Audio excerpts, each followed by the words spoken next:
talking today about a little bit more about the spread of Buddhism in India, and then taking us into the evolution of the Mahayana movement. And my source for most of this information is this very nice book called Buddhism, A Short History by Edward Kahns. It's a really concise and easy to grasp compared to like Warner, which is the PhD level. This is a really nice little Could you spell the last name on it? C-O-N-Z-E, Edward Kahns. Okay. And I tried to rise to Master's challenge last time to grasp the geographic kind of interrelationship of all the different sects and movements, but it was beyond me. So I'll do my best, but I don't think it's exactly what he had in mind. But this is obviously a map of India with the main sites from the early days of Buddhism. And, oh yes, okay. Just push that. Yeah. So this is the Ganges River and its many tributaries. So this is where the Buddha was the most active during his lifetime, and where Buddhism really got its start. Okay. So we can talk about different periods in Buddhism, and Kahn certainly uses this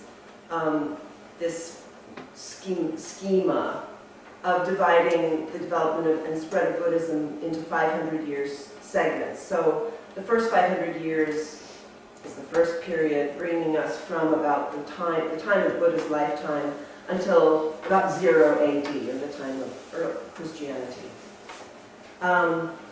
So from the time of the Second Council in Vaisali, which I mentioned last time, the geographic spread of Buddhism and the formation of schools are more clearly connected. And when Buddhism was centered along the Ganges plain, it was still relatively simple for the monks to come together in assemblies. So there was more unity and more agreement about doctrine and practice and so forth. That makes sense. There was an imperial center in Pataliputra. Let's see if I can figure out how to go backwards. Oh, right, of course, yeah. So Pataliputra is right there, I believe. And that was obviously an important site for the different schools as they developed. They would have representative sanghas in that place in order to, I suppose, maintain some visibility in the political sphere. And then, as Kahn points out, more missions, more traveling to outlying areas led to more schisms. And that makes sense if you think about it. It reminds me of the development of languages, which start in a very localized place from a mother tongue, and as people roam outward, dialects develop, changes evolve in a very organic sense. So I get this feeling that early Buddhism, as it spread, underwent very similar kinds of changes, very organic changes. An interesting element in the development of early Buddhism is the role of the laity. And as I'm sure you've heard many times, in the earliest times, there was the monastic sangha and there were lay followers. The monks would go out with their alms bowls and beg their daily meal from the laity. And what was in it for the lay followers was the gaining of merit. And so this was kind of the formula. The monastics were on the sort of the straight path to liberation. The laity had their role, but they weren't really seen as having a chance at liberation in their lifetime. Their best chance was to gain merit by supporting the monastics, and then hopefully in future lifetimes they would be able to enter the monastic path themselves. But in any case, begging alms from the lay community was sporadic and unreliable, and in order to really sustain the Sangha, the various Vinayas as they developed, depended on a more reliable form of support. And various rulers did step up into that role and provided much greater stability for the Sanghas and maintained the monasteries out of imperial funds. So that was obviously a much more stable formula for the maintenance of Buddhism. According to Kans, the laity was actually responsible for, depending on your point of view, the reforms or the degradations of the second and third periods of Buddhism, which take us into the development of Mahayana and Tantra, which I won't really go into today, but I'll try and talk about that next time. And I'll get more into that as we start talking about Mahayana. So something about the expansion, particularly under Emperor Ashoka, whom we've talked about previously. He was an emperor that was very sympathetic to Buddhism. He underwent a kind of conversion after leading very violent, very bloody wars of conquest, eventually giving up or adopting the principle of ahimsa or nonviolence, and also trying to promote the well-being of his subjects and of his people. And he also was responsible for erecting many stupas or stone pillars with little sayings or little prescriptions for people to follow.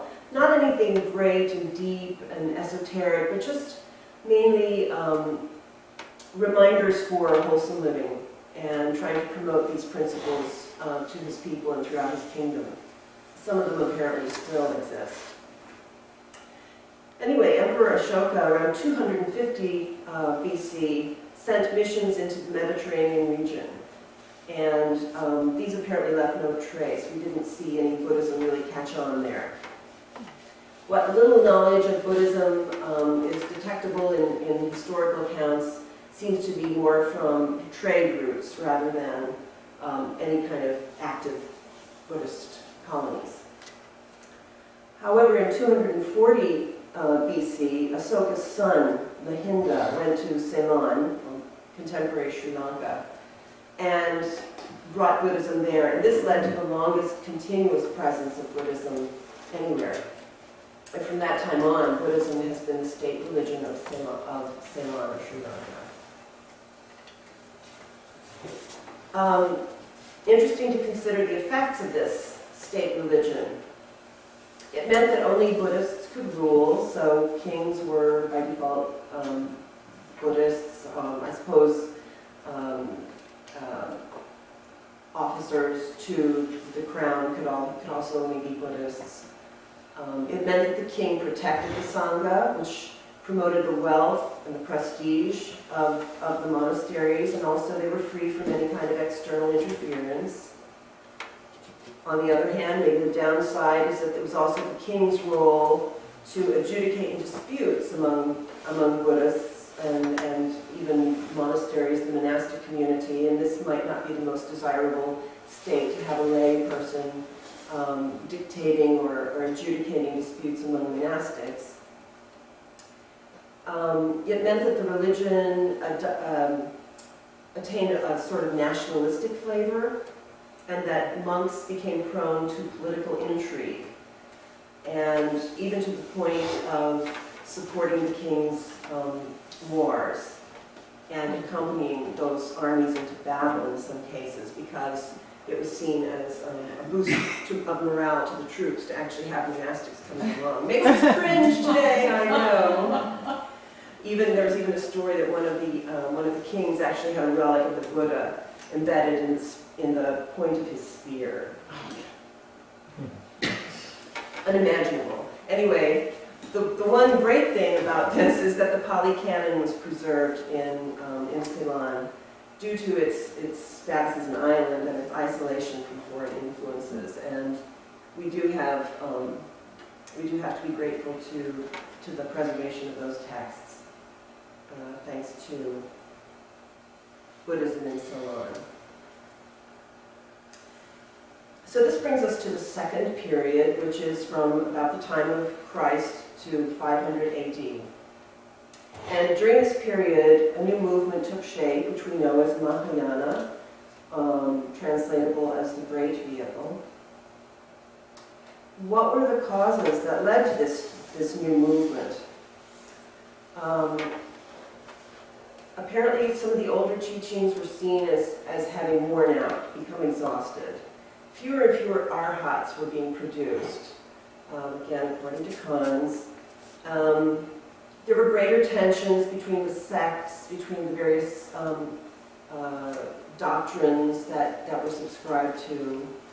And there was also apparently a demand among the laity for more equal rights with monks. And then there were some foreign influences as well, which we'll get to. So some of the foreign influences on the development of Mahayana would be that it mainly developed in the south of India and in the northwest, where there was greater exposure to non-Indian influences. For example, Greek influences from Greek art, architecture, ideas, and then other influences from the Mediterranean and the Persian world, even influencing the characteristics of some of the mythic bodhisattvas, such as Avalokiteshvara and Amitabha. Has some very strong similarities to some Persian gods. But a very interesting statement that Khan's makes is that only by de-Indianizing Buddhism was it possible for Buddhism to really travel outside of India and catch on in the outside world. And that he claims that only a modified form of Mahayana has survived and spread outside India. And I questioned this because obviously we have Theravada existing in all of the southern Asian countries, but I think he claims that even that Theravada tradition has taken on some ideas from Mahayana. And if Master or any of the Masters can correct that or add to that, I think that'd be very interesting. Okay, so we can think of the development of Mahayana as taking place in two stages. The unsystematic stage, which would be the earlier part, and then the systematic stage, which I will get to. So during the earlier unsystematic stage of development, again, as I mentioned, some Buddhists felt that the existing teachings of the doctrine had become sort of stale and worn out. They were not leading to the effects that people had hoped for or been led to expect. So certain people, monastics, writers, thinkers, set out to produce a new literature, to renew these teachings, and to meet new needs and new conditions in the world. According to Khan's, he says, the creation of this literature, so we're thinking the great Mahayana Sutras, right, that we've been studying. The creation of this literature is one of the most magnificent outbursts of creative energy known to human history and sustained for about 4 to 5 centuries. That's quite an amazing claim. And there was also a conviction that repetition alone could not sustain a living religion, but that it would become fossilized without the infusion of new ideas and new teachings. Now, the sort of strangeness of this is that the new texts were presented as the words of the Buddha. But clearly the Buddha had been long dead. So how do you justify this? One technique or one method of justification, I suppose, is that they were presented not as the historic Buddha, but as a timeless Buddha. A Buddha as the embodiment of Dharma. And so we have this sense of Dharmakaya, the Dharma body of the Buddha. According to Nagarjuna, who was one of the great Mahayana theorists, I suppose. He said 500 years after the Buddha's nirvana, when the good law, after having gradually declined, was in great danger, these treasures from the past were unearthed, revealed, and made known. So there's a sense that they were always there, in some sense. They were always kind of in existence on another level, but they were sort of made known and revealed at the appropriate time. So what were some of the doctrinal innovations of Mahayana? First of all, there was a shift from the ideal of the Arhat to the Bodhisattva. And the virtue of compassion was elevated to the same level of wisdom. Again, this is another way of expressing the shift from the Arhat to the Bodhisattva. And that practitioners advanced through 6 perfections, or the 6 paramitas, which I had to remind myself and you are generosity, morality, patience, diligence, concentration, and wisdom. The idea of the faith of the Buddhist community was reinforced with the addition of new super beings, the mythic bodhisattvas. Avalokiteshvara, whom we know as Guan Yin, Siddhigarva, which we know as Dijang, and so forth. There was a new virtue introduced, skillful means, or sometimes translated as skill in means. And this was placed even above wisdom. And then there was a coherent doctrine on the nature of reality was worked out with concepts such as emptiness, suchness, and other ideas that we have met in the Diamond Sutras, Heart Sutra, and so forth. So, to say something about the nature of bodhisattvas, a bodhisattva goes through 10 stages of formation, which are called bhumis. The first 6 of these correspond to the 6 paramitas, and I suppose are more worldly levels of advancement. The last 4 are very advanced and really only belong to the higher level, sort of extraordinary, let's say, bodhisattvas. This is described as sovereignty over the world. And they would be characteristics of the super beings or celestial bodhisattvas I mentioned. Avalokiteshvara, Manjushri, Maitreya, Siddhigarva, Samantabhadra. And as I mentioned before, some of these celestial bodhisattvas do show strong signs of non-Indian and particularly Iranian influences, which is very interesting, I think. About skillful means, this was a very important tool in the Bodhisattva's toolkit, which I think is, even for us. It's always something that that we're to use, try to utilize and develop, but it's really becomes fully available to the Bodhisattva at the advanced stage, from stage 7 to 10. And it means the ability to bring about the spiritual potentialities of different people by statements or actions adjusted to those particular needs and an individual's capacity for understanding.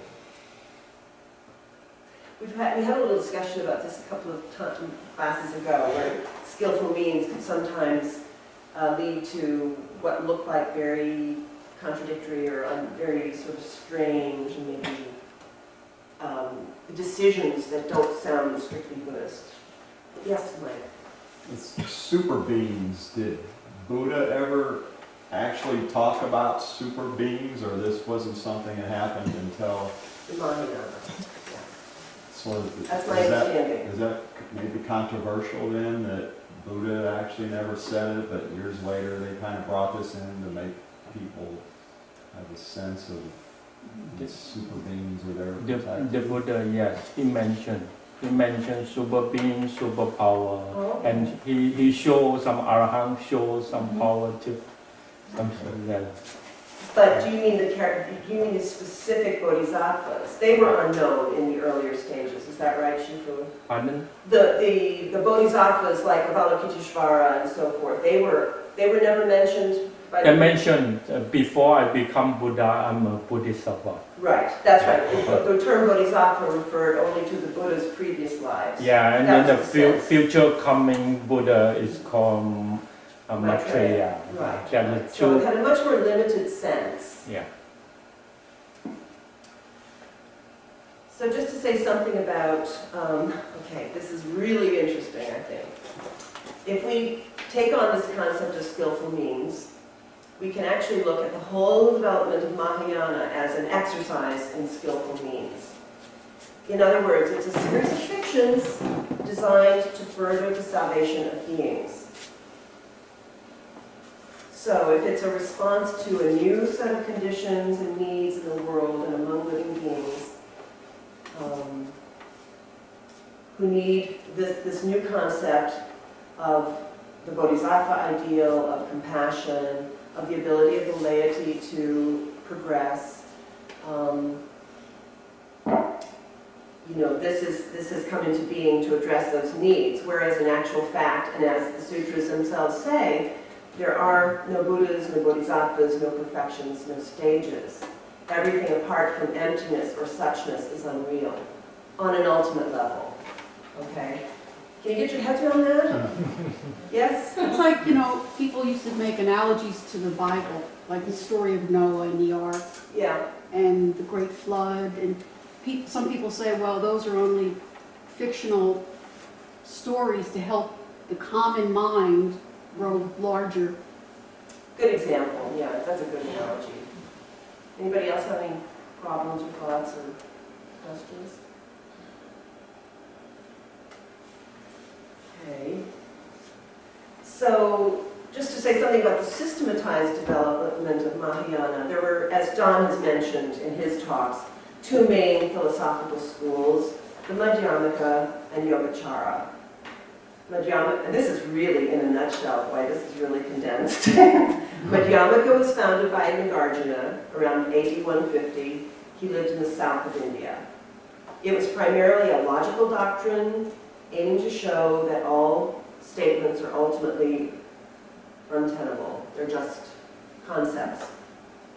And this leads us up to the point where emptiness is realized and liberation is achieved. So you do it on a very sort of intellectual level. Yogacara we know of as the mind-only school. This was only fully formulated in the 4th century by Vasubandhu and the Sangha, and it's more of a psychological theory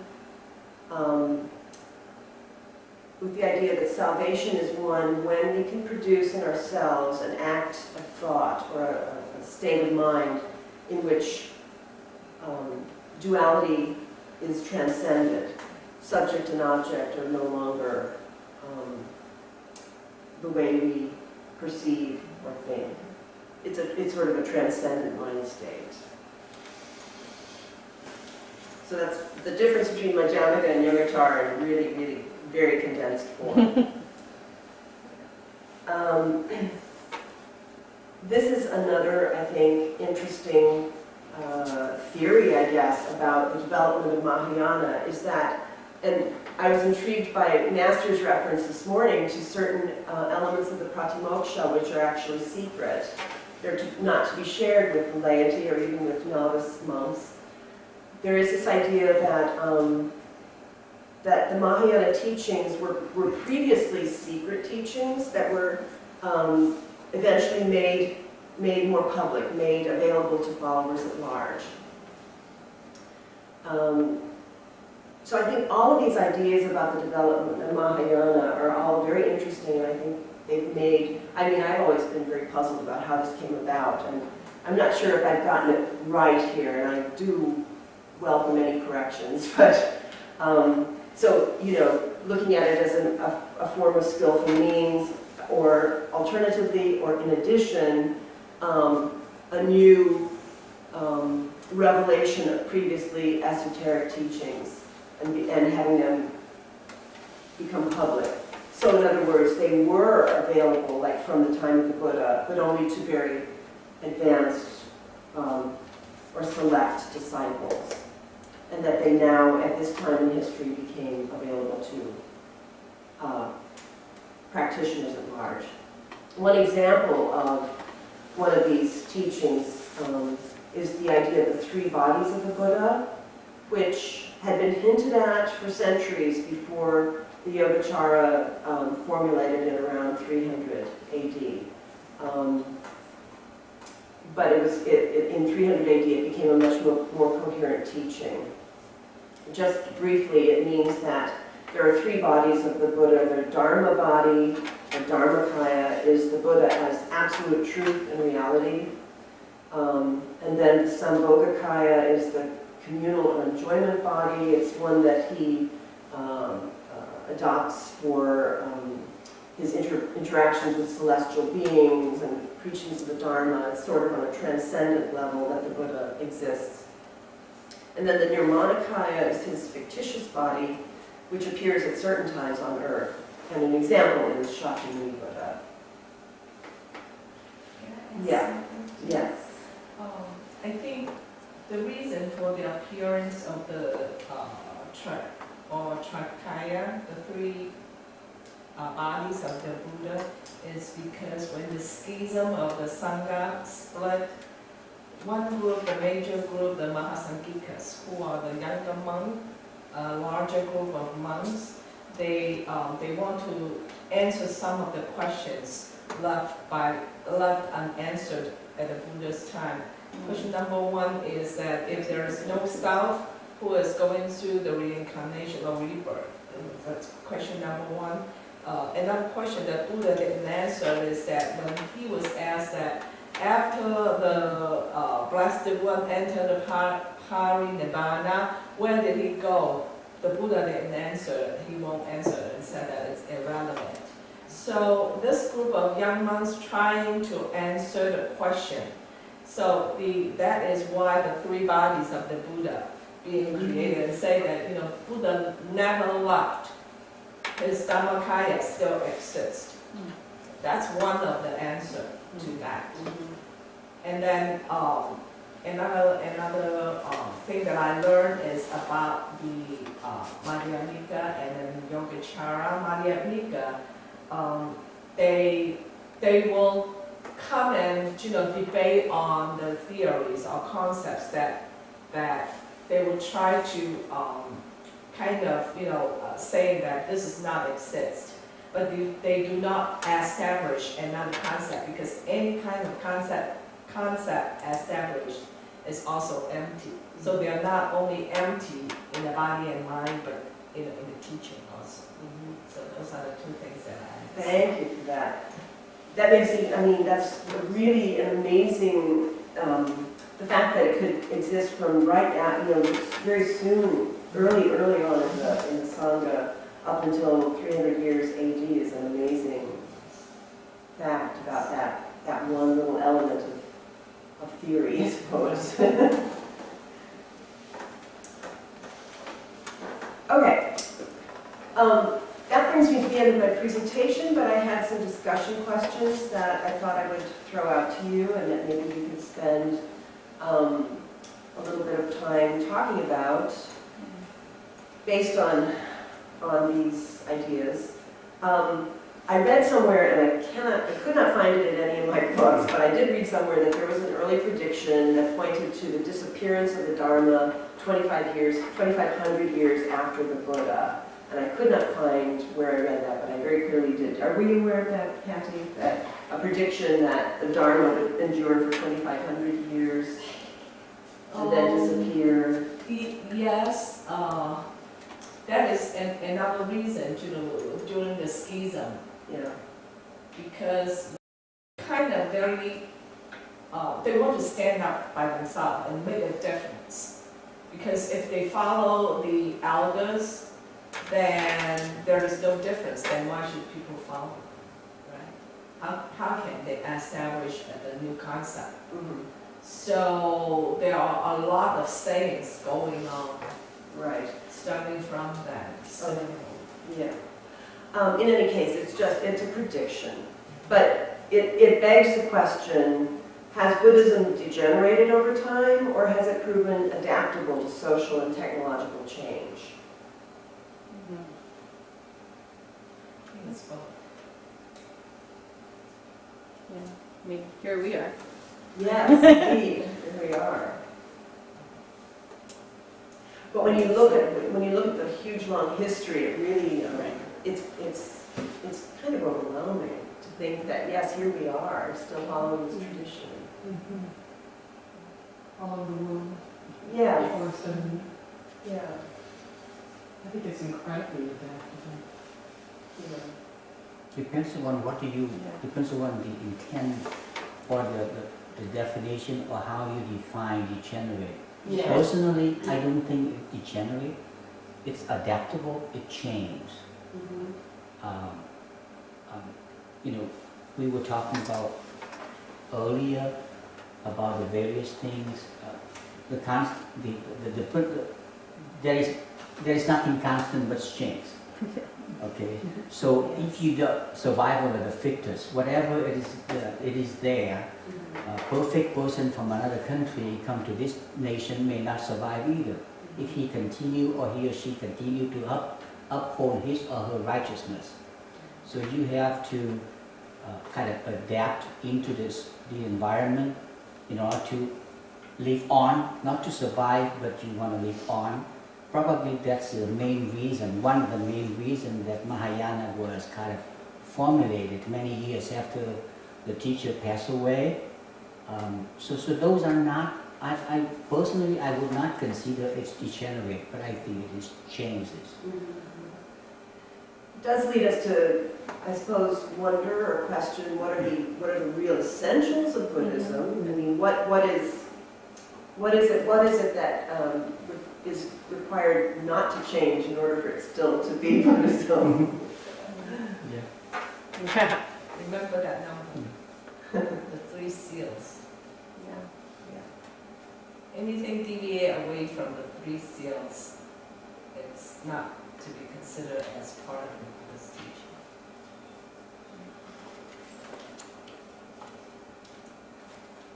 So another question might be, sorry, somebody started to say something? No, I was just kind of having, I think it's a really interesting question that, you know, I used to be a person who would always like want to have the answer before anybody else. And now I'm just going, wow, that's really interesting. And just reflecting over, you know, my experience lately teaching in a university where, you know, my role officially is to teach English, but increasingly, I mean, I don't tell them I'm teaching Dharma, but I'm trying to apply some of the skills I guess I saw in Venerable Jishin, you know, teaching us in this very kind of radically compassionate, kind of funny way, and sticking to the truth of the teachings. But you know, and so I see that, you know, young people today, they feel very hopeless because things are such a mess, especially in bad neighborhoods. So they feel like they have no control over what their lives are like, or thinking, you know, you talk to them about compassion and wisdom, they think that's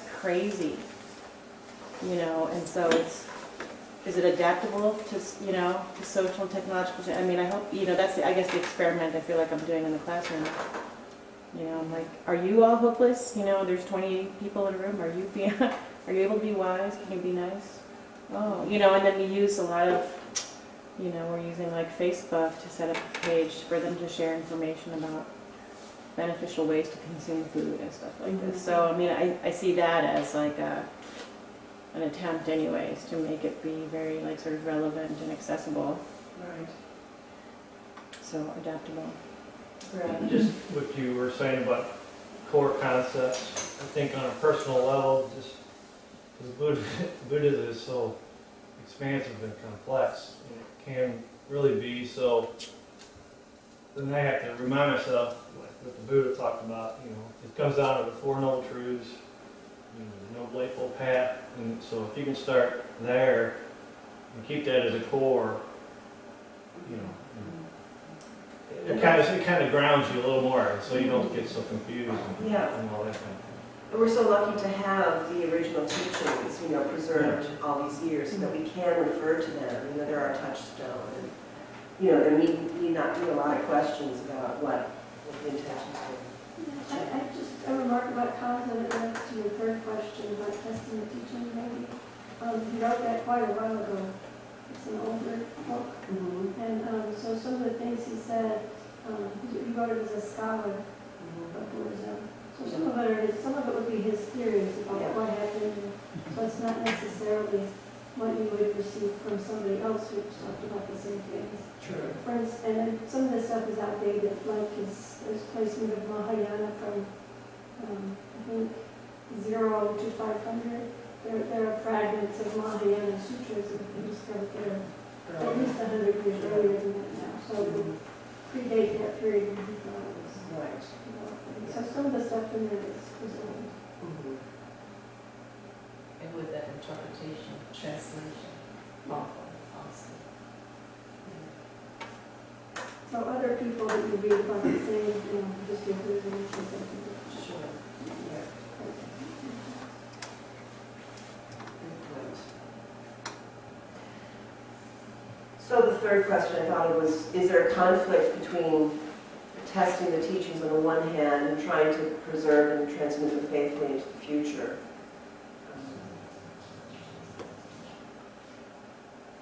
I don't believe there is. I think, it's, we have a personal, the admonition from the Buddha that everyone personally test through practice the teachings. But as we know, the original teachings, the canon is preserved, and so we can rely on that as the vehicle to carry it forward. Finally, is it possible to believe some of the teachings but not all? Yes, because people do believe some of them, not all. I'm sure there's at least one person Sure. in Augusta who believes some of the teachings, but not all of them. How depends on the teaching, the word teachings? Where did the teachings come from? Is it from a translation? Is it from a commentary? Is it from one of the three baskets? Not necessarily, the original teaching, they do preserve the originality. But, like I said, when the developmental, along the years, when with the changing and everything, adaptable to the environment, to the people's understanding, a lot of skillful means were applied in there to present the teachings. And a lot of them already switched from the teaching by itself and then adding into the personal opinion, personal interpretation, translations for one thing, translating from Sanskrit to Chinese and then, into English, Pali to English. You can see, if you read the translation words, like, I don't know if we sent you the information about it. Don was talking about the 16 state of mind, right? We know that. We were debating on one term, and then he emailed Bodhi, Bodhi, about that term. How did it get from Pali into Chinese or Sanskrit into Chinese, then into English? So just one term is going to make a big difference. That is why make sure when we study the sutras or study or understand any concept, make sure we stick to the impermanent, anicca, anatta, and dukkha, and then the Nirvana. If anything go beyond that box, then be mindful about it. Make sure we understand all. So that is the advice. I think it also, I found that, for instance, tomorrow is the Dijon ceremony. This is one of the celestial bodhisattvas, and I found that just doing this research this week has given me it's challenged me to integrate the idea of Dijon and the other bodhisattvas into my faith, my practice in new ways. to realize that they're concepts, they're mythical, they're idealized, and how to sort of integrate those qualities, those personifications into my own psyche, my own practice, my own. Yeah, I wonder if you look at it, would believe if you're to understand, because it really is a path. It's not that you won't get there and understand the teaching. It's a matter of what your readiness. It's kind of like you're saying, we continually learn more and it fits, and then we can really look and question and make sure it's the right information and the right, that we're receiving it correctly as well. And there are a few religions, I can't really think of any where there's absolute teaching among the followers. Everyone will say, that it's just the nature of the human being at a time. And at times in history, they've tried to enforce that, it's led to disaster, like. So it's a very global. Yeah, Spanish Inquisition and things like that, Is there another hand? I guess I have a question, and I may have missed it because I had to step away for a minute, but to go back one, the conflict between testing on one hand and trying to preserve and transmit them faithfully on the other, is my first sense is, how is it possible to preserve and transmit them faithfully if you don't test them? I mean, don't we think of doubt initially as being like a hindrance, but it's also the thing that if you have, it also pulls you forward to keep investigating. Yeah. Yeah. So is that okay? Oh, yeah. I think, the word testing is not criticizing No. or trying to, look at it as a problem solving. The testing is more experience. Yeah. Because it is, it's not just a faith-based Right. system or religion, it's practice-based, which is what I love about it. Anybody else? Yes, John. I certainly benefited from the English translation of the sutra. When I read the Chinese version, I do not understand a lot of them because they're written in the older form of Chinese, and it's so few words to describe a huge concept. So I have to go to read the English version so that I can understand. And I think belief for me is that it's not like I don't believe, it's just because I don't understand. I have to read more. So and then I might have to read from different sources to have a more complete pictures of it.